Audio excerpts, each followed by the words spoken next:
பாலகனா ஆனடை குடிலிடை மோனமாய் உதித்த இவற்புத பாலகனா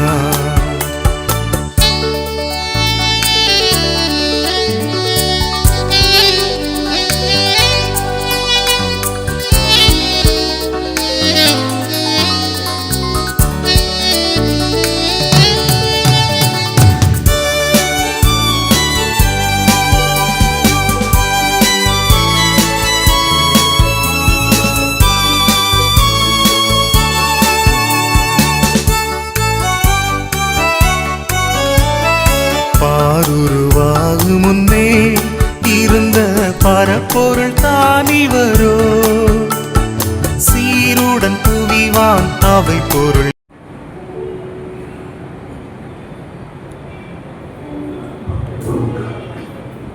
பிதா குமாரன் பரிசுத்தாவின் நாமத்தினாலே ஆமென்.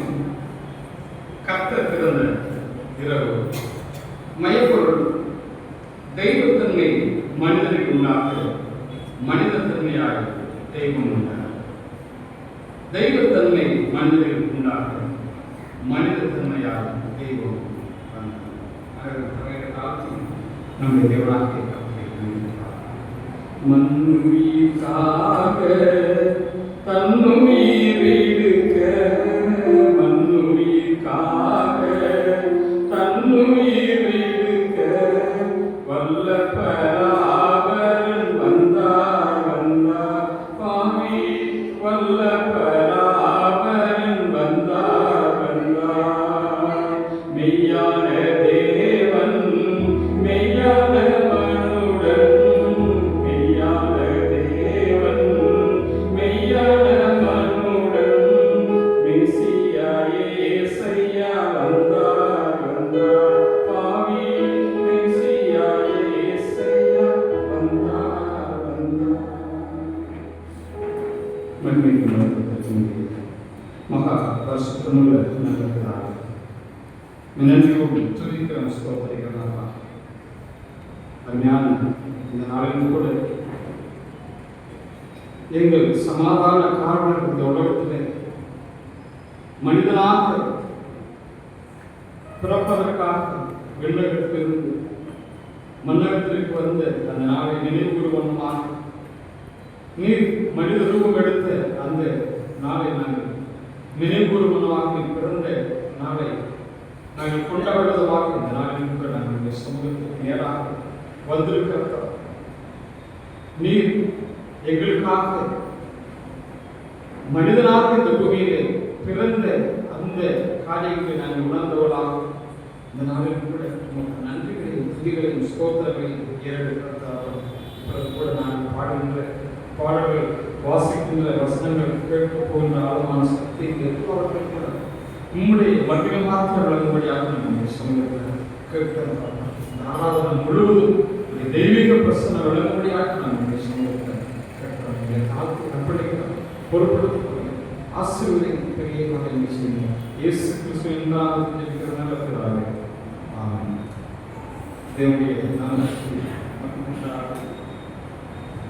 கிறிஸ்து பிறந்த இரவு ஆராதனைக்கு ஆரம்பமாகவும் அனைவரும் எழுந்து கீர்த்தனையிலே 56வது பாடலை பாடுவோம். ஆரிவர் ஆறாவது இந்த அவனிவர் மாதிரிகளில் ஆனடை குடிகளை மூலமாக இவ்வற்புத பாடல் கீர்த்தனை பாடல் 56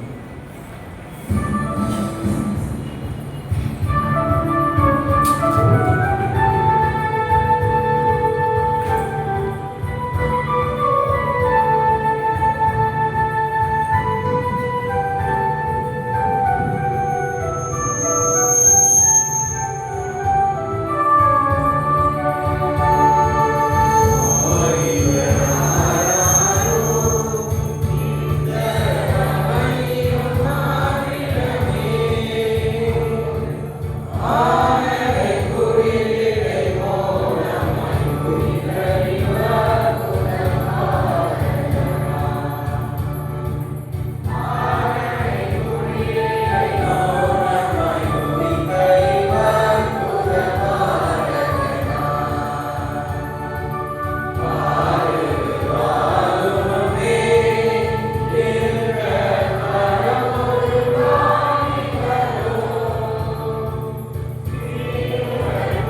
தமக்கு விரோதமாக முற்றுகை போடப்படும் இஸ்ரவேலுடைய நியாயாதிபதியை கோலினால் கன்னத்திலே அடிப்பார்கள். எப்பிராத்தா எண்ணப்பட்ட பெத்லகேமே, நீ யூதாவில் உள்ள ஆயிரங்களுக்குள்ளே சிறியதாயிரும். இஸ்ரவேலை ஆளப் போகிறவர் உன்னிடத்தில் இருந்து புறப்பட்டு என்னிடத்தில் வருவார். அவருடைய புறப்படுதல் அநாதி நாட்களாகிய பூர்வத்தினுடையது. ஆனாலும் பிரசங்கிக்கிறவர்கள்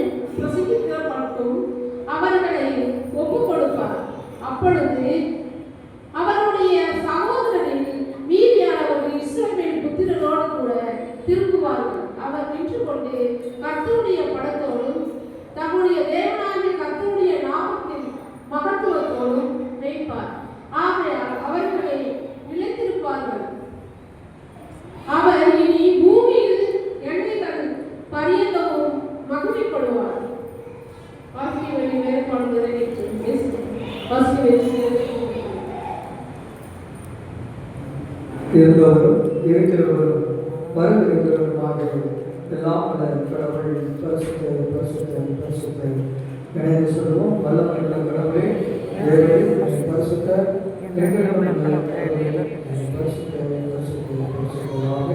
நாளுக்குரிய நெருப்பு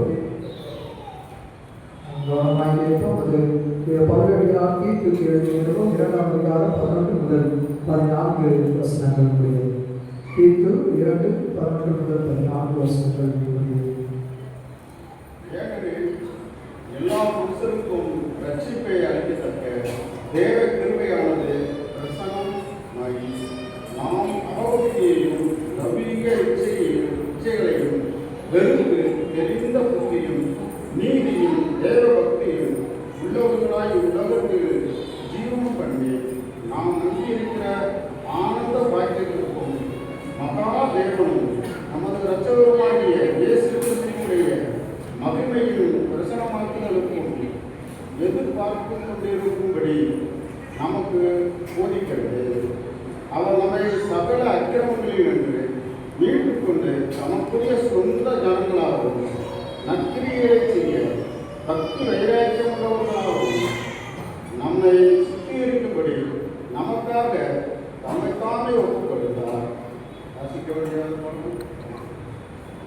வாசிக்கப்பட வேண்டிய நிரப்பி வாசிக்கப்பட்டாயிற்று. கடவுளாமே இந்த வார்த்தைகளை நம்மோடு உள்ளத்திலே நிலைத்திருக்க செய்வாராக. ஆமென்.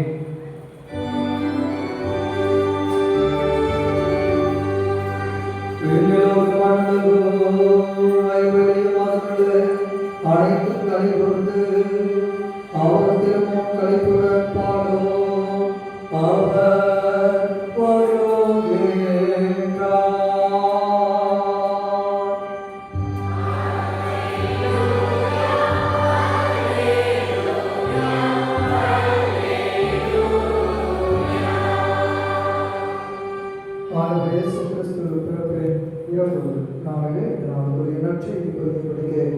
நாம் கவனமாயிருக்கிறோம். அதற்கு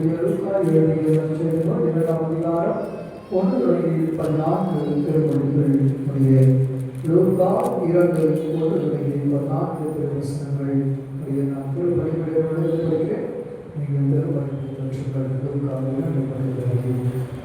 அக்காலத்தில் அகஸ்து சீசர் அப்பேரரசு முழுவதும் மக்கள் தொகையை கணக்கிடுமாறு கட்டளை பிறப்பித்தார்.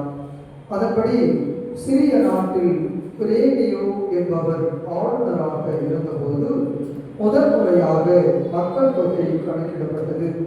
தன் பெயரை பதிவு செய்ய அனைவரும் அவர்கள் ஊருக்கு சென்றனர்.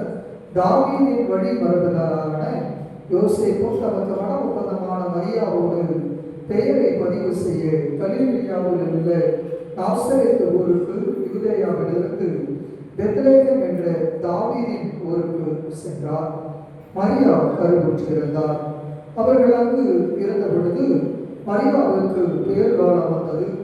அவர் தம் தலைமகனை பெற்றெடுத்தார். விடுதியில் அவர்களுக்கு இடம் கிடைக்கவில்லை. எனவே பிள்ளையை துணிகளில் பொதித்து தீவன தொட்டியில் கிடத்தினார். அப்பொழுது அப்பகுதியில் உள்ள வயல்வெளியில் இடையர்கள் தங்கி இரவெல்லாம் தங்கள் கடையை காவல் காத்து கொண்டிருந்தார்கள். திடீரென்ற ஆண்டவருடைய தூதர் அவர்கள் முன் வந்து நின்ற போது ஆண்டவரிடம் ஆட்சி அவர்களை சுற்றி ஒளிர்ந்தது. மிகுந்த அச்சம் அவர்களை ஆட்கொண்டது. வானதூதர்கள் அவர்களிடம், அஞ்சாதீர்கள், இதோ எல்லா மக்களுக்கும் பெரும் மகிழ்ச்சியூட்டும் நற்செய்தியை உங்களுக்கு அறிவிக்கிறேன். இன்று ஆண்டவராகிய மேசியா இந்த மீட்பர் உங்களுக்காக தாவீதின் ஊரில் பிறந்திருக்கின்றார். குழந்தையை துணிகளில் சுற்றி தீவன தொட்டியில் கிடைத்து இருப்பதை காண்பீர்கள். இதுவே உங்களுக்கு அடையாளம் என்றார். உடனே விண்ணக தூதர் பேரணி அந்த தூதருடன் சேர்ந்து, உன்னதத்தில் கடவுளுக்கு ஆட்சி உரித்தாகுக, உலகில் அவருக்கு உகந்தவருக்கு இறை அமைதி உண்டாகுக என்று கடவுளை புகழ்ந்தனர் என்பதுவே.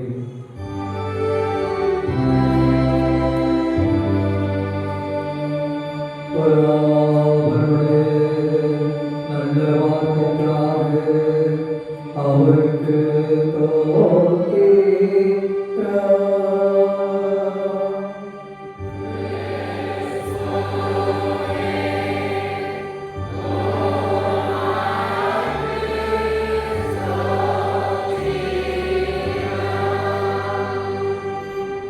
உலகங்களில் அனைத்து திருச்சபை மக்களோடு கொண்டிருந்தவர்களால் நம்முடைய விசுவாசத்தை பரிசுத்த அப்போஸ்தலர் விசுவாச அறிக்கை வாயிலாக பயபக்தியோடு கடவுளுக்கு முன்பதாக அறிவிக்கிறோம்.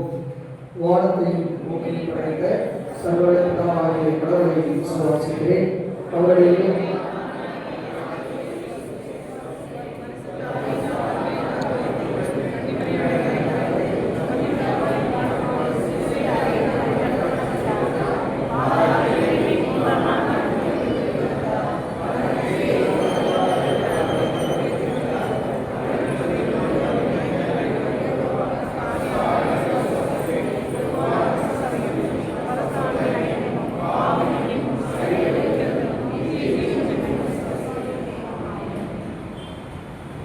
நாம் அறிக்கையிட்ட விசுவாசத்திலே வாழ்நாள்கள் நிலைத்திருக்க ஸ்ரீயக பிதாவே அருள் புரிவாராக.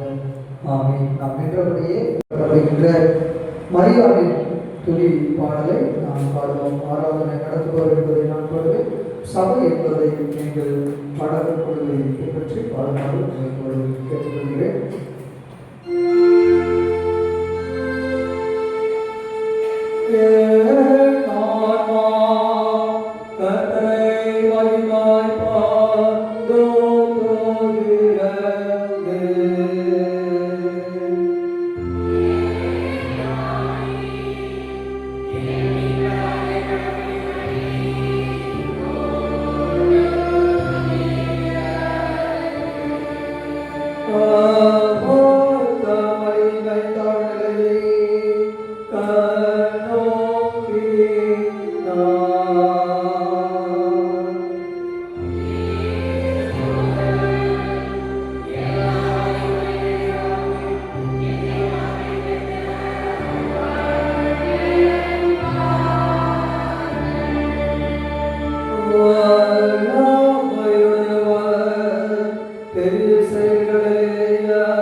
சிம்மாசனங்களில்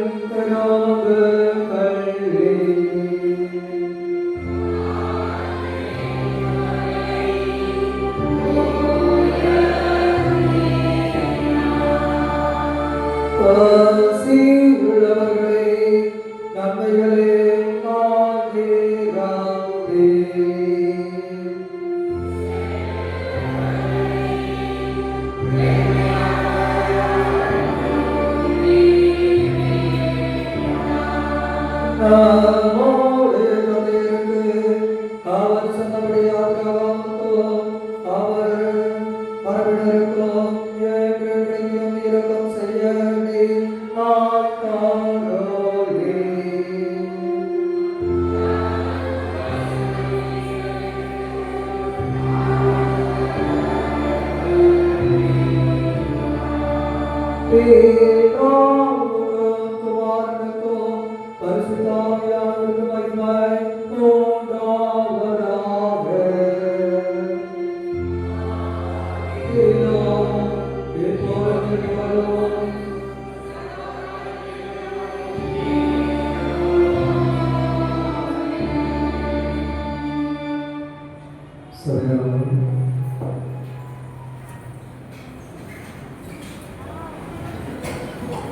மீண்டும் தேவனுடைய நாமத்திற்கு மகிமை உண்டாகட்டும்.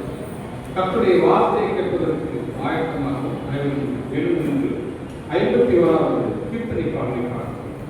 காலையில் வேலை கடுப்புளிர் நேரத்தில் ஏழை போனவராய் பார்வையில் வந்த மன்னவனே உம் மாதயவே. கீர்த்தனை பாடல் 51 அனைவரும் Amen.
தாயும் தந்தையுமாகிய கடவுளுடைய கடவுளுக்கும் அவர்களாகிய சிறுவர்களுக்கும் நம்மளுக்கும் கிருபையும் சமாதானமும் உண்டாவதாக.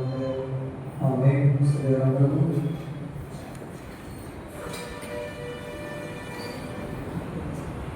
கிறிஸ்துவுக்குள் உண்மையான திருச்சபை உறவுகளே, யாவரையும் ஆண்டவர் இயேசு கிறிஸ்துவின் திருப்பெயராலே வாழ்த்துகின்றேன். இந்த பரிசுத்தமான நாளிலே, இந்த கடவுளால் ஆசீர்வதிக்கப்பட்ட நாளிலே உங்கள் யாவரையும் கடவுளுடைய ஆசை நிறைந்த வாழ்த்துதலினாலே தோத்திரங்களை எடுத்துக் கொள்கிறேன்.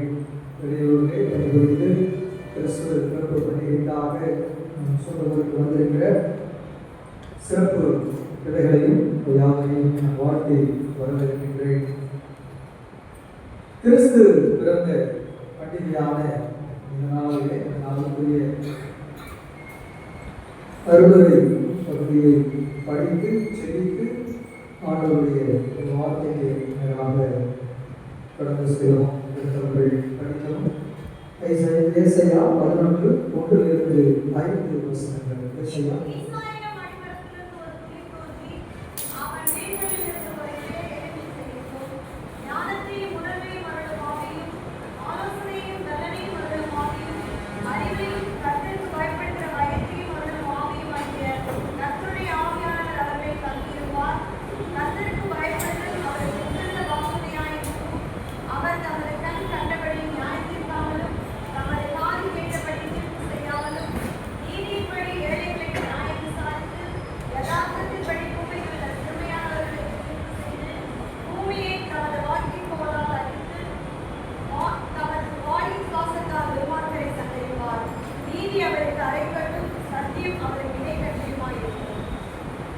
ஜெபம் செய்வோம்.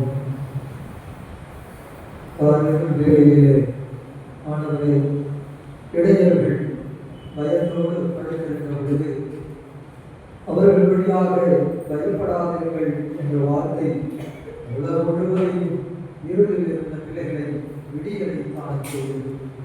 விடியல் தந்த அந்த இரவை ஆண்டவரே, விடிவு பெற்றவர்களாய் உம்முடைய வெளிச்சத்தின் வழியால் வாழ்வு பெற்ற இறை எளியவர்களாய் ஏதோ இந்த ஆசீர்வாதங்களுக்கு ஆராதனை வேளையிலே நாங்கள் அமர்ந்திருக்கிறோம். வந்திருக்கிற ஒவ்வொரு பிள்ளைகளையும் இருதயங்களின் சிந்தைகளையும் எண்ணங்களையும் வார்த்தைக்கு நேராக பொருட்படுத்தும். வார்த்தைகளின் வழியாக பிறப்பு என்னும் வெளிச்சத்தை எங்கள் உள்ளத்திலே கூறுவது வச்சு வார்த்தைகளின் வழியாக எங்கள் வாழ்க்கையை அமைத்துக் கொள்ளும். இயேசுவின் இனி நாமத்தில் வேண்டுகிறோம். ஆமென். யாவருக்கும் வாழ்வதை தெரிவித்துக் கொள்கிறேன். கிறிஸ்து பிறப்பு இரவு ஆராதனை சிறப்பாக லுத்தரன் திருச்சபைக்கு உரித்தான ஆராதனை.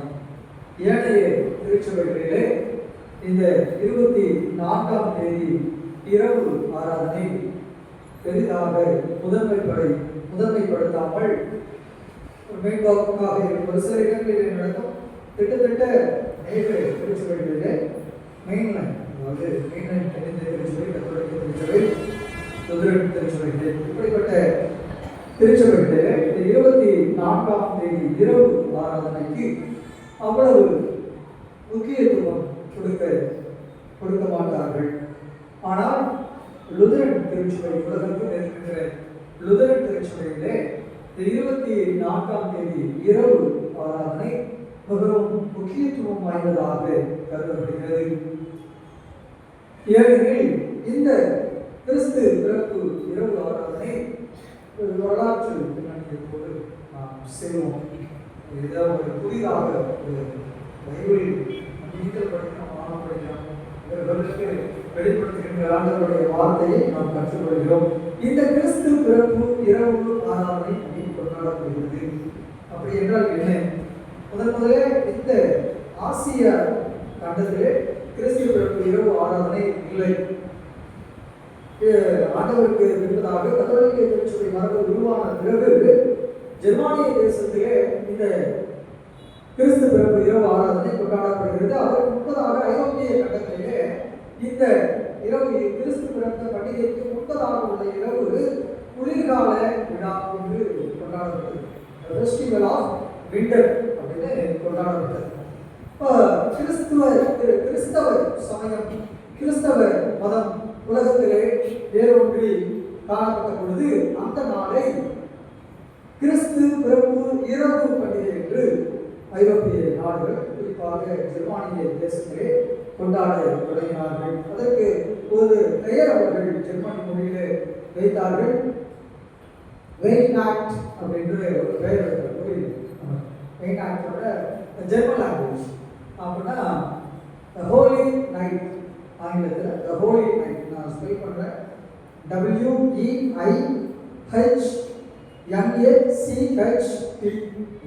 வெயினாக்ட் அப்படிங்கிற சொல்.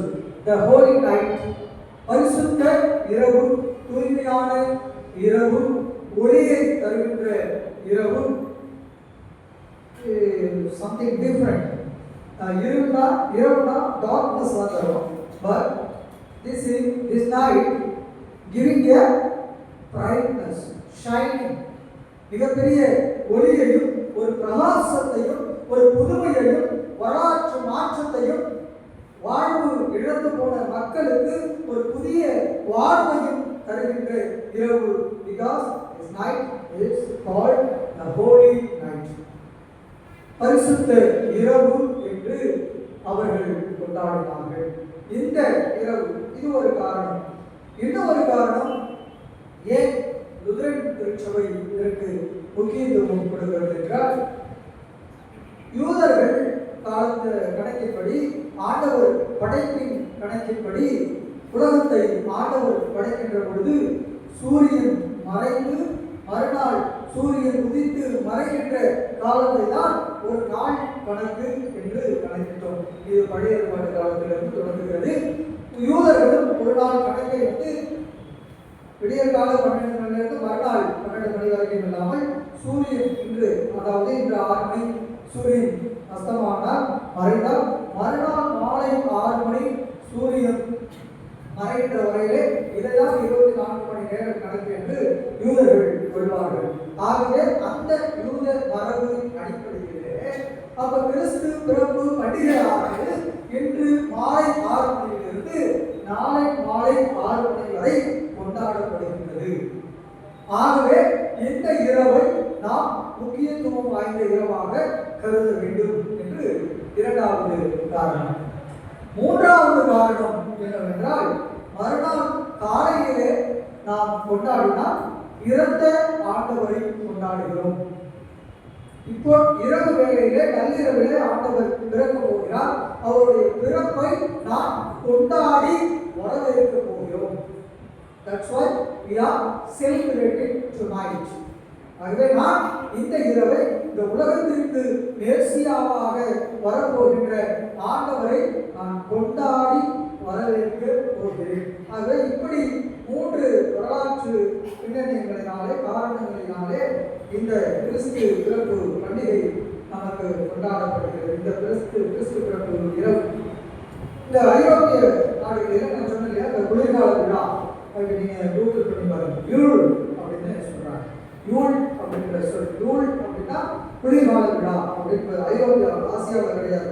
நம்ம பாடிக்கிறோம் குளிர் பணிகள் கொண்டிருக்கிறே கோமகனா கொண்டிருக்கிறேன். ஆக்சுவலி இந்த பாட்டு ரைட்டிங்ல இல்லை, யாரோ ஒருத்தவங்க பாடி வச்சுட்டு போயிடுறாங்க. ஏஷியன் கான்டெக்ட் கான்டெக்ஸ்ட்ல இந்த நாள் எகிப்தில் என்ன இல்லை, எங்க பிறந்தார் ஆண்டவர்? பெத்லகேம்ல பிறந்தார். பெத்லகேம்னா குளிர்காலம் இது கிடையாது. நான் ஒரு உதாரணம் சொல்றேன். படிக்க கேட்ட நற்செய்தி பகுதியில ஆட்டிடையர்கள் எங்க பிறந்திருந்தாங்க? வயல்வெளிகளில் தங்களுடைய மந்தையை பாதுகாப்பு படுத்திருந்தார்கள். இப்போ வயல்வெளியில எப்படா கடை கட்டுறது சொல்லுவாங்க, கடை கட்டுறது. இந்த கடை கட்டுறது எப்ப பண்ணுவோம்? அறுவடை முடிஞ்சு அடுத்த நடவுக்கும் அறுவடைக்கு இடையில உள்ள சம்மர் சீசன். அப்போ இங்க சம்மர் சீசன் வந்து அங்க டிசம்பர் மாசம், இங்க ஏப்ரல் மே. அப்போ இங்கதான் டிசம்பர் மாசம் குளிர். ஆண்டவர் போன பெத்லகேம்ல குளிர்காலம் இல்லை. ஆனாலும் நான் என்ன பண்ணிடுறேன் பாருங்க, காலையில் வேலையில் கடுக்குளிர் நேரத்தில் ஏழை போவதால் ஆண்டவர் பிறந்தார். It's okay. I will be adopted my situation my context, என்னுடைய சூழலிலே, என்னுடைய காலத்திலே, என்னுடைய நான் வாழும் தற்கப்பட்ட சூழலிலே என் ஆண்டவர் என் உள்ளத்திலேயும் என் இல்லத்திலேயும் பிறக்கிறார். ஆகவே என்னுடைய சூழலுக்கு ஆண்டவரை நான் அடாப்ட் பண்றேன். நான் ஆண்டவருடைய சூழலுக்கு என்ன பண்ண மாட்டேன், அடாப்ட் ஆக மாட்டேன். அவரை எடுத்துட்டு வரணும் என்று ஆண்டவரை என்னிடம் அழைத்து வந்து என்னுடைய சூழலுக்கு நான் பொருத்திக் கொள்கிறேன். ஆண்டவர் எப்பொழுதுமே என்ன பண்ணுவார், நம்ம ஆண்டவர் மன்னிக்கக்கூடியவர், அவர் பாவம் ரொம்ப பாவப்பட்டவர். ஆகவே இப்படிப்பட்ட வரலாற்று பின்னணியும் இந்த நாளுடைய ஆராதனைக்கு இருக்கிறது. நீங்க பாரம்பரியமா ரொம்ப ஏசியா உள்ளவங்க, ட்ரெடிஷ்னலா உள்ளவங்க மறுநாள் நாளை காலையில் நடக்கிற வழிபாட்டுக்கு வருவார்களோ இல்லையோ, இரவு நடக்கின்ற வழிபாட்டுக்கு கட்டாயமாக வந்து விடுவார்கள். அவ்வளவு புனிதத்தன்மை வாய்ந்த இந்த இரவு ஆராதனை, இந்த இரவு ஆராதனையிலே பேசினதுனால ஒரு சில நிமிடங்களோடு ஆண்டவருடைய வார்த்தையை குறித்து நாம் ஏசாயா 11ஆம் அதிகாரம் 1 முதல் 5 வசனங்கள். ஏசாயா 11ஆம் அதிகாரம் 1 முதல் 5 வசனங்கள் படிச்சோம். இந்த ஈசா யார்? ஈசா யார்? ஈசான தாவீதுடைய அப்பா. சரியா சொல்றீங்களா? தாவீதுக்கு யாரு? தாவீதுடைய தாத்தா. இவன் ஆக்சுவலா என்னன்னா, இது எப்படி வந்திருக்கணும், ரூத் என்னும் அடி வேரில் இருந்து அப்படிதான் வந்திருக்கணும். ஏன்னா ஈசாவுக்கு அடுத்தது ரூத் வராங்க. பெண்களை நாங்க சொல்ல மாட்டோம் எப்போதுமே, அதனால நாங்க சொல்லுவேன். அதனால ஈசா என்னும் அடி வேரில் இருந்து ஒரு தண்ணீர் விடுகிறது. அப்போ இந்த இஸ்ரவேல் மக்களுடைய சூழலை நாம் புரிந்து கொள்ள வேண்டும். இது முதலாம் ஏசாயா. பாபிலோனிய சிறையிருப்பிலே முதலாக அவர்கள் சிறையிருப்பிலே இருக்கின்ற நாட்கள். எகிப்து அடிமை வாழ்விலிருந்து மீண்டு வந்து அவர்கள் மீண்டுமாக பாவத்திலே வாழ்ந்து கொண்டிருக்கிறார்கள். மீண்டுமாக கடவுளால் சோதிக்கப்படுகிறார்கள். மீண்டுமாக அவர்கள் பாபிலோன் நாட்டிற்கு சிறைபிடிக்க செல்கிறார்கள். நேபுகாத்நேச்சர் அரசர். இந்த காலகட்டத்திலே அவர்கள் வாழ்ந்து கொண்டிருக்கிற பொழுது, நீங்கள் 70 ஆண்டுகளிலே நீங்கள் விடுதலையை பெற்றுள்ளீர்கள் என்று தீர்க்கதரிசனம் சொல்லப்படுகிறது. ஆனால் 70 ஆண்டுகள் கழித்து விடுகிறது. 80 ஆண்டுகள் வருகிறது. 80வது ஆண்டு வருகிறது. நமக்கு வாழ்வு அவ்வளவுதானா? நம் அடிமை வாழ்வா? நமக்கு ஒரு விடுதலை வாழ்வு கிடையாதா? நாம் மீண்டுமாக இதே அடிமை வாழ்விலே வாழ்ந்து கொண்டிருக்க வேண்டுமா? எகிப்தில் இருந்தது போல நான் 400 ஆண்டு காலம் இப்படியே வாழ்க்கை கழித்து விடாதா என்று வாழ்விலிருந்து பரிதவித்து இருந்த அந்த மக்களுக்கு நம்பிக்கையை வாங்கி உங்களுக்காக ஒரு மேசியா வருவார். படிக்க கேட்ட 3 வாக்கியம் தீர்க்கதரிசிகள் மட்டும் சொல்ல, ஏசாயா தீர்க்கதரிசிக்கு முன்பதாக சொன்னாங்க. நீங்க தீர்க்கதரிசி தான் முதல் சொல்றாரு.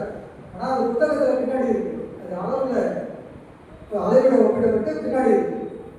முதலாக மேசியா என்று வருவார் என்று நீங்க தீர்க்கதரிசி வழியாக சொல்லப்படுகிறது. 6ஆம் 7ஆம் காலத்திலிருந்து உரைக்கப்படுகிறது. ஒரு கான்டெக்ஸ்டாக ஒரு உருவாக்குறார். உலகத்துல மகனை மனுஷ சாயல் எடுத்து மறுரூபம் எடுத்து வர வேண்டும் என்றால் ஒரு சூழலை, ஒரு வாழ்வியல் சூழலை, ஒரு இயக்கத்தை, ஒரு எதிர்பார்ப்பை கடவுள் உருவாக்குகின்றார். அப்போ ஏசாயா தீர்க்கதரிசி காலத்திலே அந்த மக்கள் கிட்டத்தட்ட 70 ஆண்டுகளுக்கு மேலாக அடிமை வாழ்க்கை வாழ்ந்து பரிதவித்து போய் நம் வாழ்க்கை எவ்வளவுதானா, நம் வாழ்க்கை அழித்து விடாதா, அழித்து போய்விடாதா, அடிமை வாழ்க்கையே நம் வாழ்வு கெடுத்து விடுகிறது என்று ஏக்கத்தோடு வேதனைகளோடு யாரேனும் ஒருவர் வழியாக என் வாழ்வு மீட்கப்பட்டு விடாதா, யாராலும் ஒருவர் வந்து இந்த பாபிலோன் நேபுகாத்நேச்சரிடம் சண்டை போட்டுவிட்டு எங்களுக்கு மீட்பை பெற்று தர மாட்டாரா, மோசேயை போல மீண்டும் ஒரு மனிதர் வந்துவிட மாட்டாரா என்று ஏக்கத்தோடு ஒரு நபரை எதிர்பார்த்து கொண்டிருந்தார்கள். அப்பொழுது ஏசாயா சொல்கிறார், ஈசா என்னும் அடி வேரிலிருந்து உங்களுக்காக ஒரு பொழுது ஒரு தளிர் துளிர்த்து வரும். அந்த துளிர் உங்களுக்கு, அந்த பசுமை உங்களுடைய பெருகி போன, சரியாகி போன உங்களுடைய வாழ்வை மீண்டுமாக தளிராக, பசுமையாக, செழுமையாக மாற்றுகின்ற அந்த தளிராக, கிளையாக அந்த கிளை இருக்கும் என்று நம்பிக்கையின் வார்த்தை அப்படின்னு சொல்லிட்டாங்க. மிகப்பெரிய நம்பிக்கையை வாக்கு. நமக்கு தெரியும் எப்படி அடி வேரிலிருந்து எப்படி மரம் வரும். மரத்தை வெட்டினாலும் அடியிலிருந்து முளைக்கிற ஒரு மரத்தை உதாரணமா சொல்லுங்க. முருங்கை மரம், இந்த பூவரசு மரம், முருங்கை மரம், பூவரசு மரம். முருங்கை மரம் வச்சு வெட்டி எடுத்துட்டு போனா அங்க முளைச்சோம். சரியா? இந்த பூவரசு மரம் தெரியும். சரியா? பூவரசு மரம் அடியிலிருந்து வெட்டி விட்டுருவாங்க. மேல என்ன பண்ணிடும்? சரி பட்டு போயிடும், காஞ்சி போயிடும். அந்த நுனில இருந்து என்ன வருது? தளிர் வராது. அப்ப எல்லாரும் என்ன நினைச்சிருப்போம்?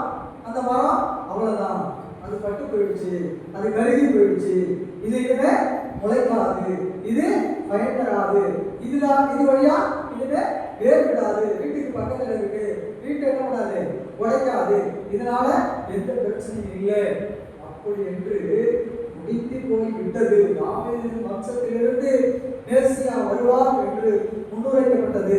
ஆனால் தாவீது வம்சமே இல்லாமல் போய்விட்டது. அவ்வளவுதான். இனிமே தாவீது வம்சமே இல்லை, அழிக்கப்பட்டு விட்டது.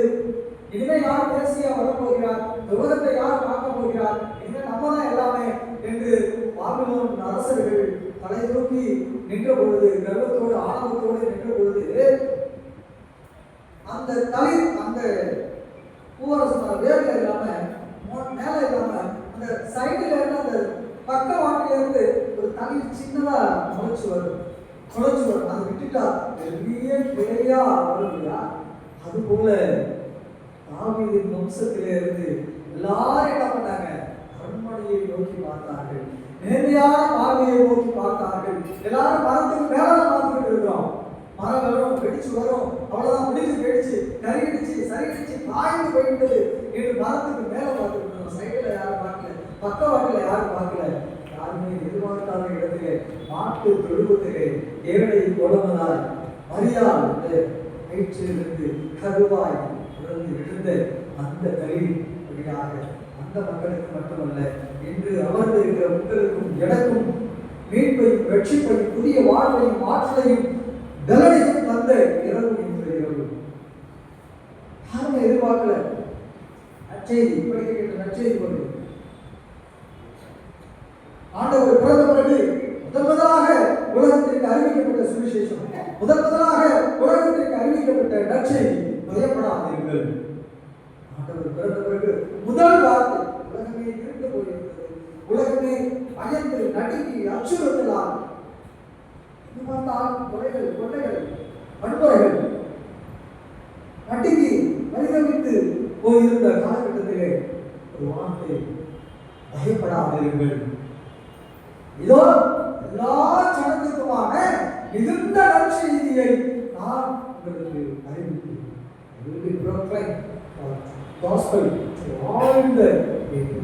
கிறிஸ்தவர்களுக்கு மட்டுமல்ல, யூதர்களுக்கு மட்டுமல்ல, விசேஷித்தவர்களுக்கு மட்டுமல்ல, ரட்சிக்கப்பட்டவர்களுக்கு மட்டுமல்ல, ஞானஸ்தானம் எடுத்தவர்களுக்கு மட்டுமல்ல, முழுக்க ஞானஸ்தானம் எடுத்தவர்களுக்கு மட்டுமல்ல, இந்த உலகத்தில் உள்ள சகல ஜனங்களுக்குமான நற்செய்தியாக ஆண்டவர் எங்க பிறந்தாரு? நாட்டுக்கொட்டாயில் பிறந்தார். ஞானஸ்தானத்திற்கெல்லாம் போய் எங்கேயே பிறந்தார், எங்கேயே போனார். நம்ம யூத் மீட்டிங்ல மிக அற்புதமாக பாரிட்டிஸ் பெரியா சிஎஸ்ஐ பாஸ்டர் நடத்தினார். சென்னை காசிஸ் பாஸ்டர் அற்புதமான ஒரு பாரிட்டிஸ் பெரி. ஏன்னா அந்த டேட்லன்னா நம்ம யூடியூப்ல போயிட்டு மிக அற்புதமான ஒரு அப்போ கடவுள் நான் ஆண்டவரை உள்ளத்திலே இந்த நாளிலே தடுத்துக் கொள்ள வேண்டும். மானுட சமுதாயம் கடவுளால் உருவாக்கப்பட்ட இந்த மானுட சமுதாயம் கர்த்தருடைய சாயலை இழந்து பாவ வாழ்க்கையிலே உழைத்து போய்விட்டது. அனைவரும் அவருடைய சாயலை இழந்து விடுகிறோம். என்னுடைய சாயலை தரித்துக் கொள்கிறோம். என்னுடைய சாயலை பூசிக்கொண்டு வாழ்ந்து கொண்டிருக்கிறோம்.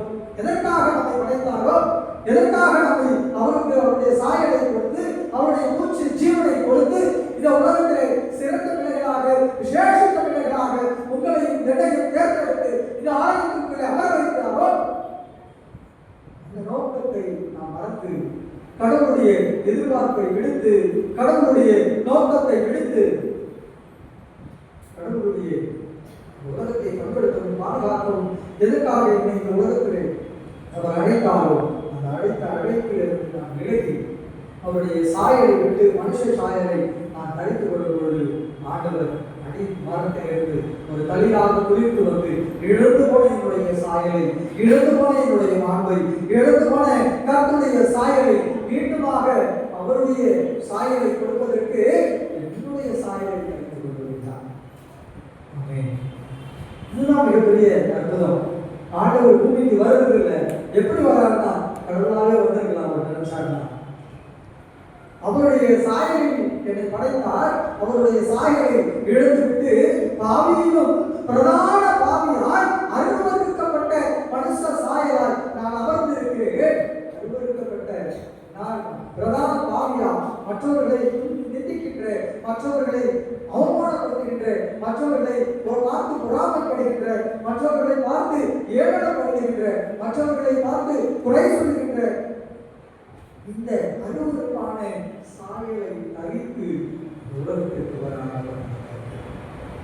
ஏனெனில் இழந்து போன நம்முடைய சாயலை, இழந்து போன அவருடைய சாயலை மீண்டுமாக உனக்கு உங்களுக்கு எனக்கு கொடுப்பதற்காக நம்முடைய சாயலை ஏற்று மனிதராக உலகத்திற்கு மகா அற்புதம்.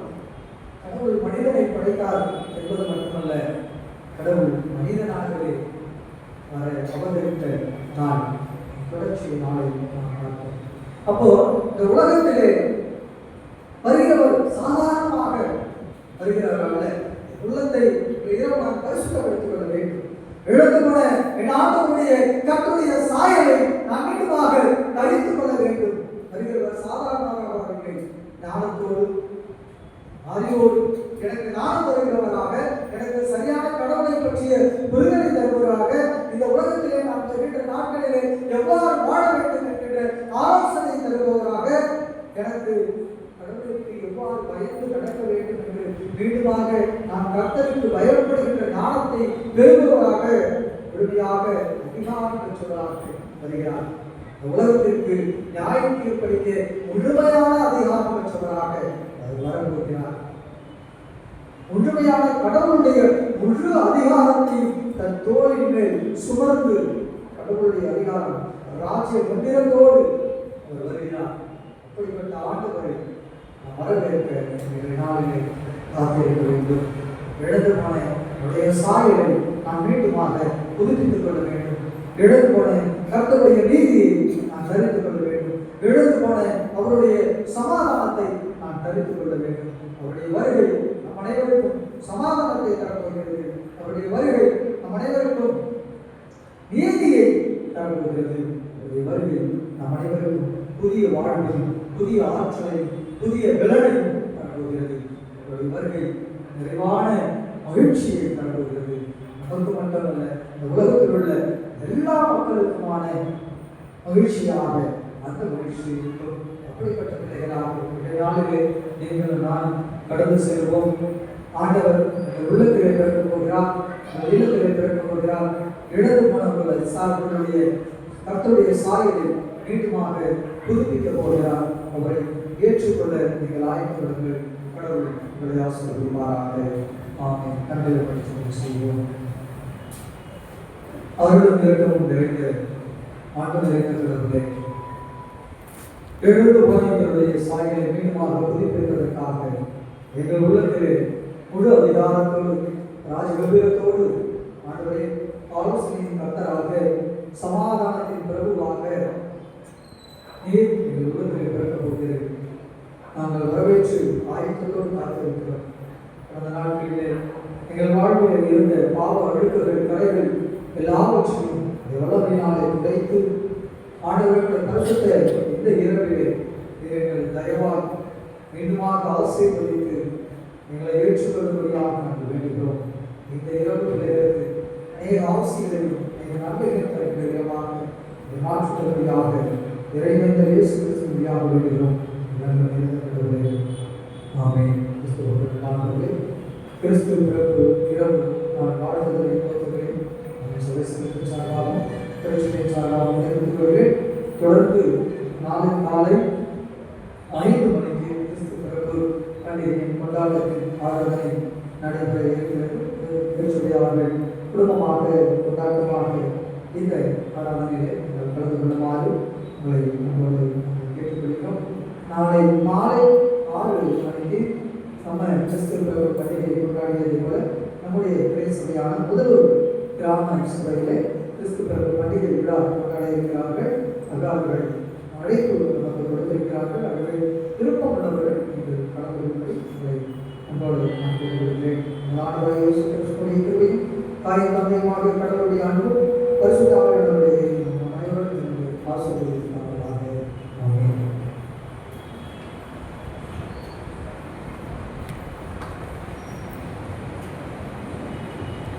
மீண்டும் கர்த்தருடைய நாமத்திற்கு மகிமை உண்டாகும். நம்மையும் நம்முடைய காணிக்கைகளை படிக்கணுமாக அனைவரும் விளங்குகிறது. 310வது ஞான பாடலை பாடுகிறோம். கேள் ஜென்மித்தராயற்றை விண்ணில் துற்று ஞான பாடல் 310 அனைவரும் விளங்குகிறது பாடுகிறோம்.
ஜெபம் செய்வோம்.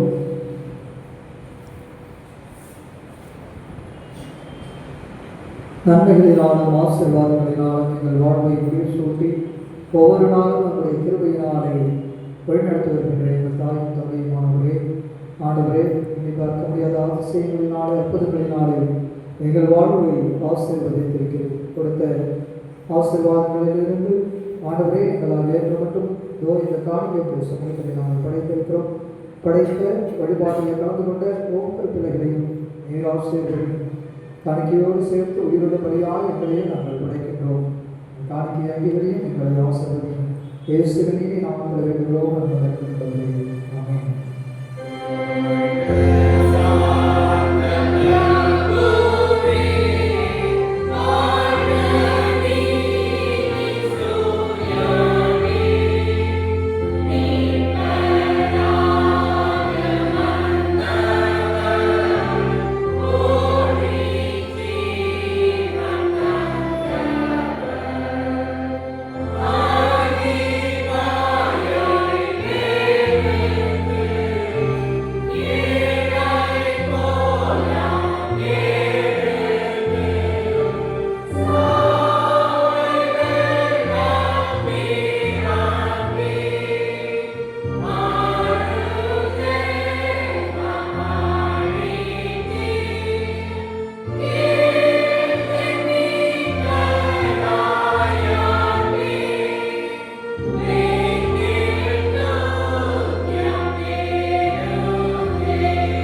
எங்களை படைத்து காத்து வழி நடத்தி ஆண்டவரே எங்கள் சுய சாயலை நாங்கள் தரித்துக் கொண்டு உடைய சாயலை நாங்கள் எழுந்து போனதினாலே இந்த உலகத்திலே பாவத்திலே நாங்கள் உழன்றோம்.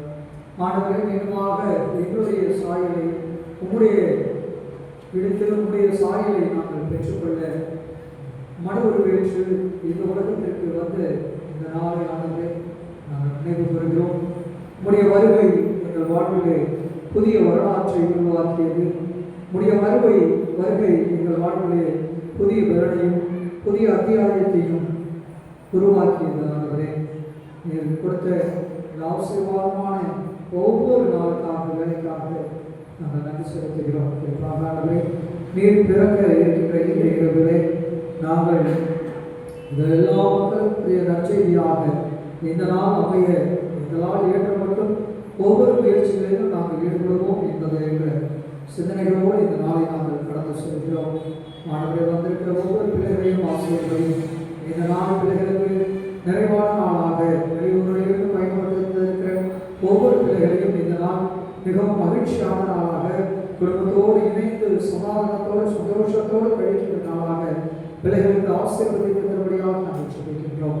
நாளைய தினத்திலே நாங்கள் நடக்க இருக்கின்ற ஒவ்வொரு ஆராதனையிலும் குறிப்பாக இப்பொழுது தொடர்ந்து நடக்க இருக்கின்ற ஒவ்வொரு கிளை சபை ஆராதனையிலும் கரங்களோடு கூட இருக்கட்டும்.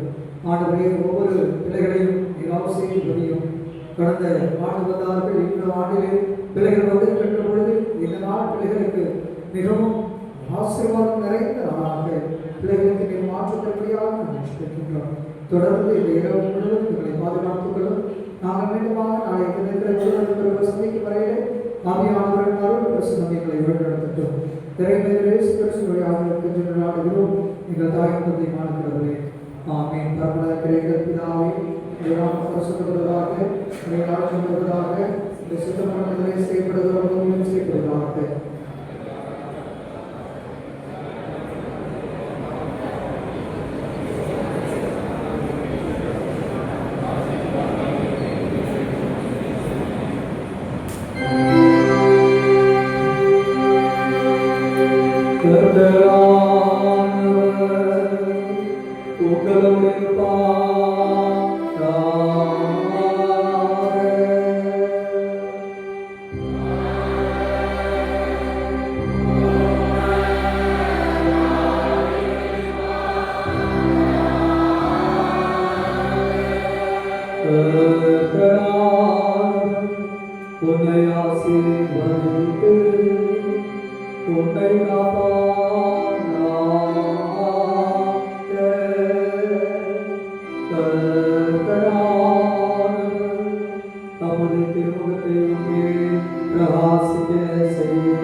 மங்களம் சதா ஜெய மங்களம் என்று 229வது கீர்த்தனை பாடல்.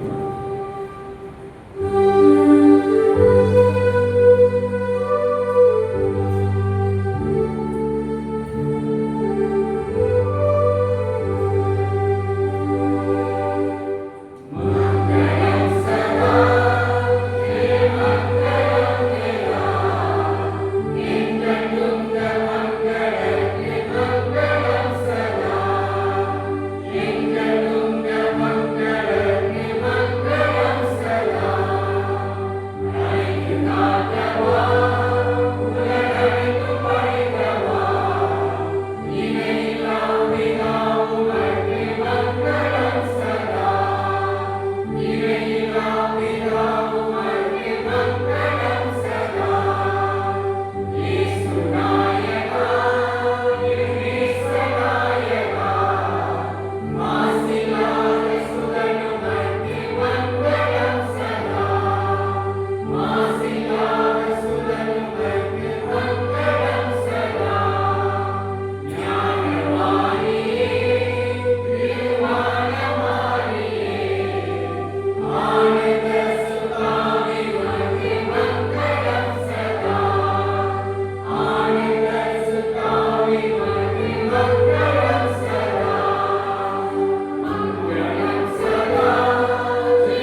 முழுவதுமே நாட்டுக்கு சோதனை ஆத்மாவே கர்த்தரை சோதனை கர்த்தர் செய்த சமர்ப்பணத்தை ஆமே ஆமே பிரார்த்தனை